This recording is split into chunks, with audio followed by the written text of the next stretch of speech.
Let the day perish wherein I was born, and the night in which it was said, there is a man-child conceived. Let that day be darkness. Let not God regard it from above, neither let the light shine upon it. Let darkness and the shadow of death stain it. Let a cloud dwell upon it. Let the blackness of the day terrify it.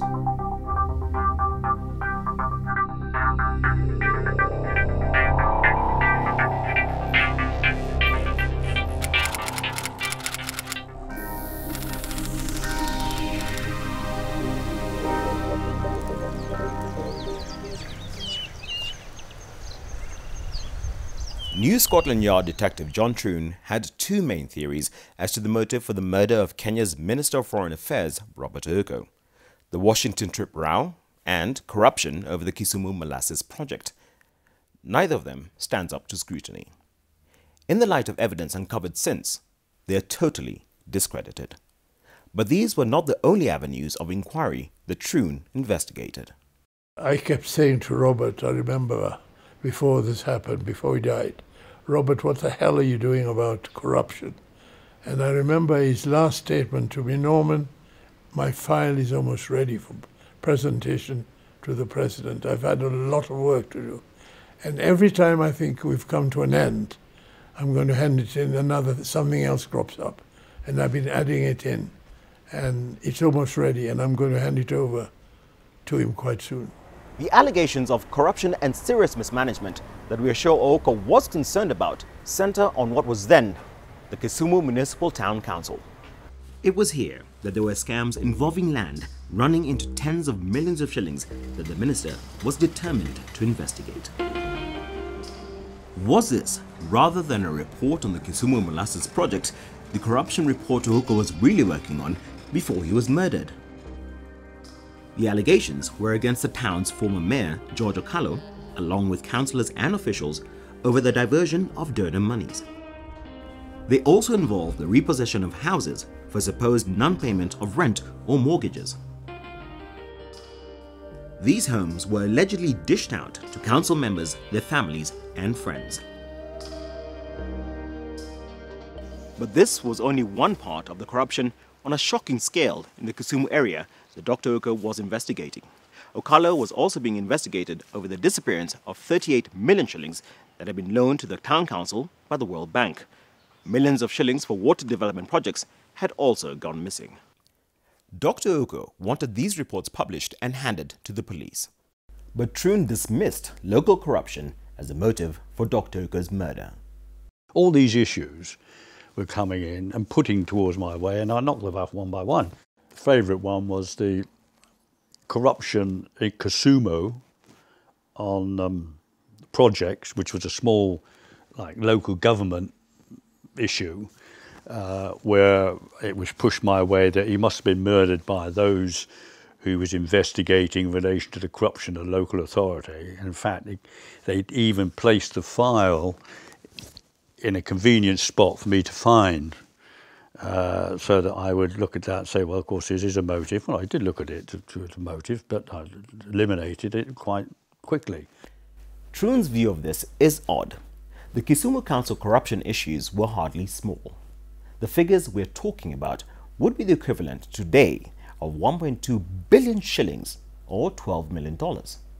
People do kill for that sort of money. And Troon's dismissal of the local corruption report is equally strange. 3 copies were available to him. But when it came to the so-called Kisumu molasses corruption, for which there is no evidence and an alleged report of which no copies were produced, Troon makes it the basis of one of his key theories. Why the double standard? Dorothy Randiak, Dr. Ouko's sister, told Troon that a Kanu meeting to discuss corruption was to have been held the evening before Ouko was murdered, but it was postponed by the local Kanu district secretary, Onyango Midika. Troon was told that during the internal Kanu elections in 1988, Dr. Ouko had 5 opponents arrested. They were released without charge after 3 days, but by then the ballot had taken place. One of those arrested was Joe Bamino, Ouko's opponent at the parliamentary election held that March. Perhaps it was not surprising that the 1988 election in Kisumu was a bitter contest. Could it also have been a motive for murder? During the course of inquiries, allegations were made by several persons, particularly those engaged in politics, of personal hatred levelled against Dr Ouko by his political opponent in the 1988 elections, Mr Joab Omino. Omino was a wealthy and determined opponent, reputedly supported by other wealthy local backers and, according to some, by the Permanent Secretary in the Ministry of Internal Affairs, Hezekiah Oyugi. Troon was also told that a lot of money had been put into Omino's campaign by former Attorney General Charles Jonjo because Dr Ouko had given testimony against him in 1982 during the Commission of Inquiry into the attempted coup against President Moi. It was alleged that Dr Ouko had received threats from Omino and his associates that he would be killed if he won the election. Ouko was said to be very frightened. Despite that, Dr Ouko won the election, but by only 2,000 votes. But the animosity between Ouko and his opponents continued after the election.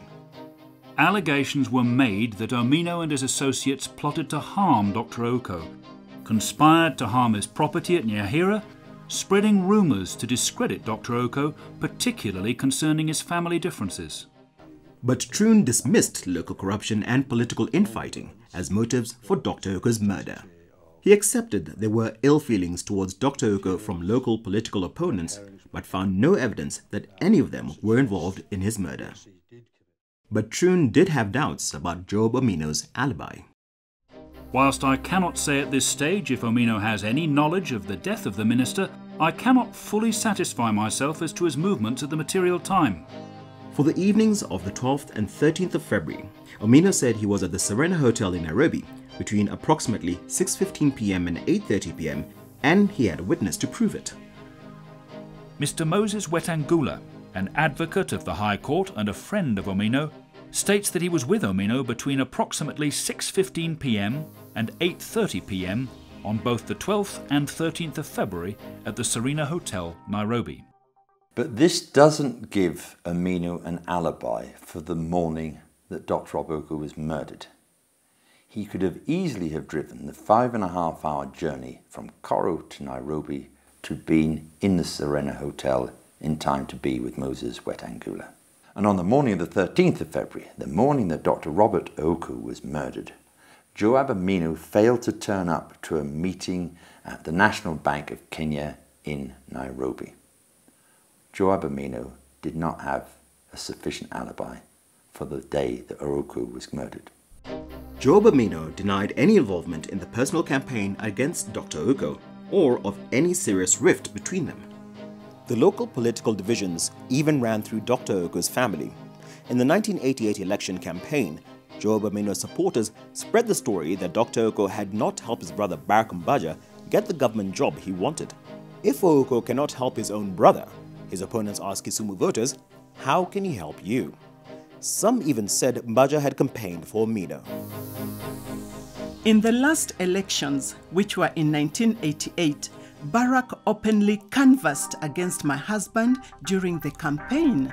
But Barrack Mbajah denied campaigning for Omino.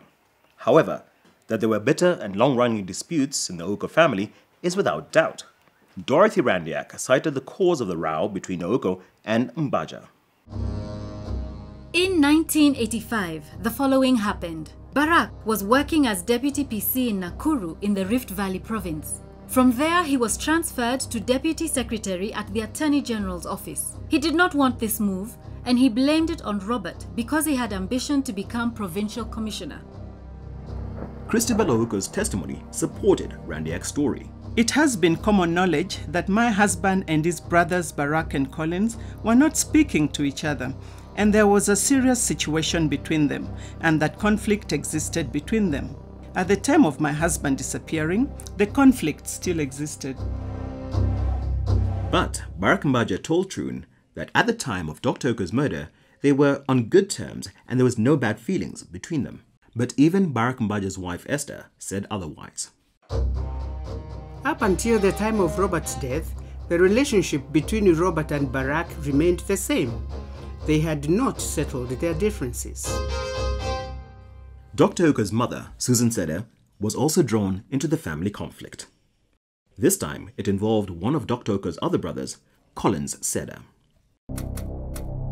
I do remember that in December 1989, a photograph was found in my mother's house.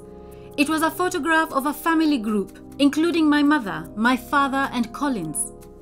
The picture of my mother had been cut out of the group. Dr. Ouko said the cutting of the picture had been the work of Collins. Randiak went on to relate a chilling story. Sometime last year, before the incident with the photograph, Collins had returned from Nairobi. It was always my mother's custom to go and greet the members of the family when they returned to Nyahera. On this occasion, Collins told mother never to come to his house again, and that if she did, he would cut her up into little pieces. Dorothy Randiak, the Ouko's family physician, Joseph Alwach, family friend Eric Onyango, and other witnesses all told Troon that the row with his brothers greatly disturbed Dr. Robert Ouko to the very last night of his life. On that last evening, Christabel Ouko's final phone conversation with him was about the conflict. We then discussed the problem with his brothers. So I talked with my husband about this, and he was still unhappy about it all. His last words were, "I'll try my best to forget about it, but pray for me." Even after Robert Ouko's murder, the cold relationship with Barrack and Collins continued. Even when my husband was found, neither of the brothers came to see me or showed any concern. At my husband's funeral, both brothers attended. Barrack greeted me, but we never conversed. Collins never spoke or acknowledged me at all, which is very unusual. But could Ouko's dispute with his brother have been about more than a failure to help him get the job he wanted? Could it have been over a deeper issue, something serious enough to be a motive for murder? A Mr. William Gore told Troon early in his investigation that he should talk to Dorothy Randiak about a conversation she may have had with Ouko the evening before he was murdered. Mr. Gore said that the minister had told Dorothy it was either him or me, the reference being to Barrack, the minister's brother. Mr. Gore said to me that Barrack lived in Nairobi and there'd been bad blood between the minister and Barrack for many years. Mr. Gore said to me that the reason for this was that the minister had been born illegitimate and out of wedlock. The implication was that Barrack Mbajah regarded himself as a firstborn son after his parents were married, and that therefore he should receive his due entitlements under custom, but instead it was his brother Robert Ouko who benefited. Was the row really about illegitimacy, inheritance, and family seniority? Troon dismissed Gore's testimony, but at the public inquiry, he admitted that he did not know that Gore had subsequently been interviewed by one of his colleagues who was not briefed to follow up on the "it's either him or me" story. Nor was Troon sure if Dorothy Randiak had ever been asked if Ouko... Dr. Robert Ouko, by all accounts, was not a regular churchgoer. Some people said not a churchgoer at all. But he does attend his local church in Koro the Sunday before he is murdered. And prior to that, he has a meeting and chats with his pastor, Naaman Ominde. And they discussed the Bible passages to be read at the service. Let the day perish wherein I was born, and the night in which it was said, there is a man-child conceived. Let that day be darkness. Let not God regard it from above, neither let the light shine upon it. Let the stars of the twilight thereof be dark. Let it look for light, but have none, neither let it see the dawning of the day. Because it shut not up the doors of my mother's womb, nor hid sorrow from mine eyes. Why died I not from the womb? Why did I not give up the ghost when I came out of the belly? Was this a cry from the heart? A man cursing the day he was born and his mother for giving birth to him. Troon says of one that it's about why do wicked rich men prosper? But Troon admits at the public inquiry that he does not actually read that Bible passage. By any measure, that's not what they're about. One is about a lament for why I was being born and the circumstances of my birth and my lineage, and one is clearly about a dispute within a family. If you stumble in safe country, how will you manage in the thickets by the Jordan? Your relatives, members of your own family, even they have betrayed you. They have raised a loud cry against you. Do not trust them, though they speak well of you. I think it shows, at least in part, what was on Dr. Ouko's mind, troubling him 2 days before he was murdered. Mbajah was picked up for questioning by the Kenya police on March 28, 1990, but was later released without charge. I interviewed him on one day. I came back the next day and he was in an awful state. His trousers had been cut down the seams, both sides, his fluffy eyes, bleeding nose, bleeding from the lips. Barrack said, Mr. Troon, I'd fallen over. So I said, you're going to hospital. Anyway, they took him to hospital. The doctor said, oh, he's got malaria. But he'd been tortured. He'd been tortured during that space of time, awfully. And some 2 weeks later, I again saw Barrack, and he made a statement to that effect, that they'd taken him out of custody while I wasn't there, took him to their special branch offices and tortured him, asking him what he was saying to me, and what evidence he was given to me in relation to the death of his brother. Troon dismissed the row between the brothers as being of any real consequence. I am satisfied that in reality, this situation was not as bad as it was made out to be, and was seized upon by some unscrupulous individuals and amplified out of all proportion in an effort to enhance their own political career. Troon again relied on his personal judgment in assessing Barrack Mbajah's honesty and integrity as a witness. In my dealings with Mbajah, I have found that he is a sincere and, I believe, truthful witness. I interviewed Barrack over the course of 3 or 4 days. In fact, he was locked up. And of course, that interview over 3 or 4 days proved a very good witness interview as far as he was concerned. And I made a public statement afterwards saying that Barrack had nothing to do with the death of his brother. But at the Gisheru public inquiry, Troon was forced to admit that Mbajah had not been entirely honest with him. Is your position that there is no truth in what Mbajah told you? It would appear so, since there's a conflict here between Barrack and several other persons. In late October 1990, a few days before he was to face questioning in the public inquiry into Dr. Ouko's murder, Barrack Mbajah fled to the United States, where he was given asylum as a refugee. I did say to Barrack, your statement at some stage will have to go to the Kenyan authorities. But I will give you notice of when that's going to be. So then you can decide what you want to do, because what you've said in this statement could be, detrimental to your safety. And about 3 weeks before I did my final report, I contacted him and said that your statement will be forwarded to the Kenyan authorities within about 6 weeks, and he then left. It does seem odd that Troon, in effect, seems to have tipped off Barrack Mbajah about when he was likely to be cross-examined as a result of his testimony, and subsequently Mbajah leaves the country. Troon was the British investigating officer. Nearly a year later, and now living in the US, Barrack Mbajah alleged that Dr. Ouko had left a note for him with the maid Selina on the morning of his disappearance.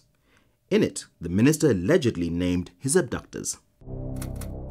The people who went to collect him were Jonah Anguka, District Commissioner of Nakuru, George Oraro, Advocate, and Paul Gondi, a banker, assisted by Eric Onyango.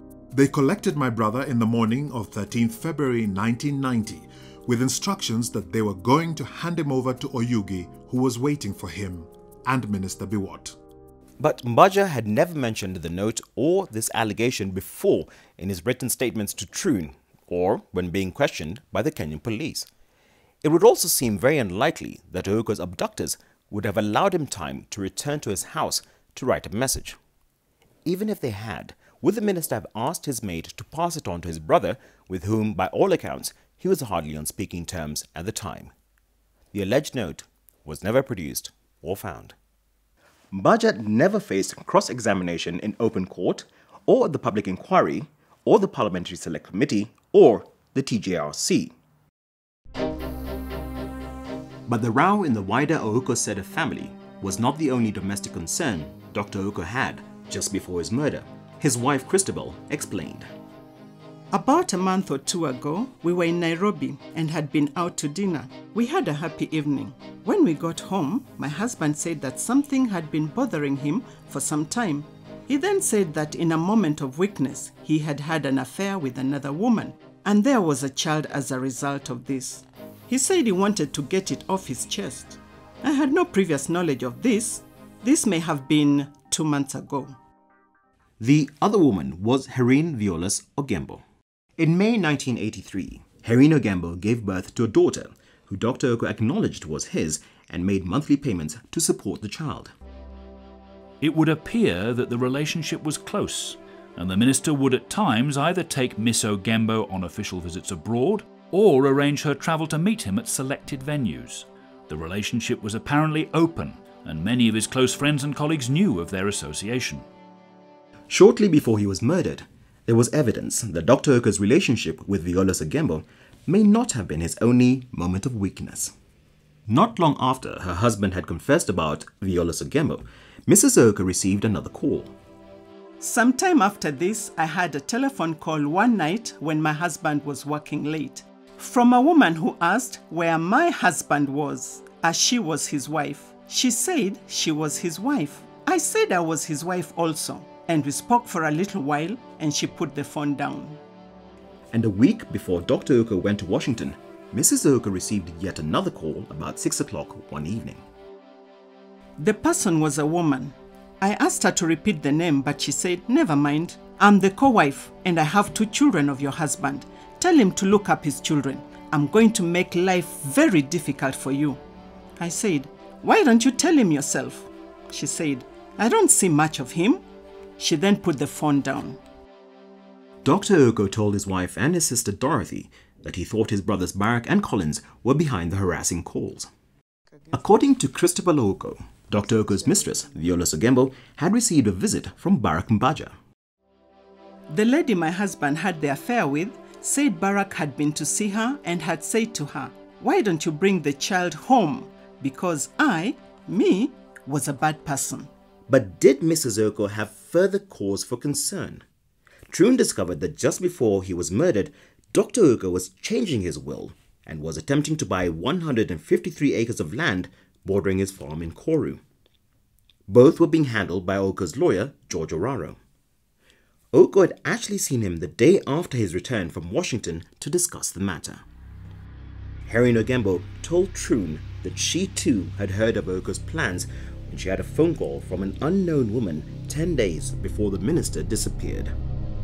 The woman told her that Ouko was buying a farm or a business and wanted to put it in her name. His wife Christabel did not like it and had visited a witch doctor, asking him to kill Ogembo and her daughter Tracy. Ogembo said Dr. Ouko suspected one of his brothers was behind the harassing phone calls, but Ouko's sister Dorothy Randiak said he thought the phone calls may have been made by George Oraro's secretary, Pamela. By coincidence, Pamela was the daughter of former Kisumu Mayor George Okalo, the principal subject of Dr. Ouko's investigation and report into local corruption. But Pamela Okalo denied having ever met Dr. Ouko or speaking to him or his wife Christabel on the telephone. Troon dismissed the Ouko's fraught family situation early in his final report. I have found nothing to indicate that the minister's immediate family circumstances were other than normal, happy and stable. Look, it's not surprising. I don't think anybody would be that surprised about a politician who had affairs. It's not surprising in the context of the time and the area in which Dr. Robert Ouko was operating. But even allowing for that, and the multiple testimonies that I've received, and the multiple testimonies that were given to Troon and others, by that standard, Dr. Robert Ouko was a womanizer of note. But the Kenya police did identify a woman that Dr. Ouko was alleged to have had an affair with. Could she throw any light on the mystery? Did Kenya's Special Branch and the British Intelligence Service know far more about the Ouko murder investigation at the time? Then there's Ouko's friend, a youth campaign manager, James Onyango Koyo, what did he know? And what of John Anguka, the only man to date to be tried for Ouko's murder? Could any of them help answer the question, who killed Dr. Robert Ouko and why?